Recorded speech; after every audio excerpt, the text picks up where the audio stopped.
விவசாய கழிவான நெல் வைக்கோல் இனி எரிக்கப்பட போவதில்லை. அதை வைத்து சாலை அமைக்கும் பயோபிட்டுமன் தொழில்நுட்பத்தை CSIR உருவாக்கியுள்ளது.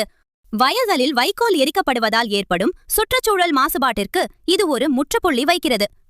கழிவுகளை பொன்னாக மாற்றும் வித்தை இது.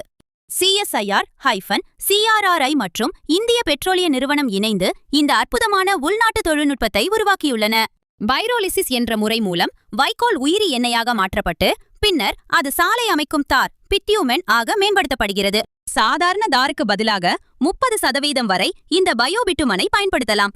இது சாலையின் தரத்தை உறுதிப்படுத்துகிறது. இதனால் ஆண்டுக்கு ரூபாய் 4000 கோடி அந்நிய செலாவணி மிச்சமாகும். இறக்குமதியை நம்பியிருக்க வேண்டிய அவசியம் குறையும். விவசாயிகளுக்கு கூடுதல் வருமானம் கிடைப்பதோடு கிராமப்புறங்களில் புதிய வேலைவாய்ப்புகளும் உருவாகும். 14 நிறுவனங்களுக்கு இதன் உரிமம் வழங்கப்பட்டுள்ளது. ஆத்ம நிர்பார் பாரத் இலக்கை நோக்கி இந்தியா எடுத்து வைக்கும் ஒரு முக்கிய மைல்கல் இது. விவசாயிகளின் வாழ்வை உயர்த்தும் இந்த தொழில்நுட்பம் பற்றிய உங்கள் கருத்து என்ன? இதுபோன்ற பயனுள்ள தகவல்களுக்கு மறக்காம நம்ம சேனலை சப்ஸ்கிரைப் பண்ணுங்க. அடுத்த வீடியோவில் சந்திப்போம்.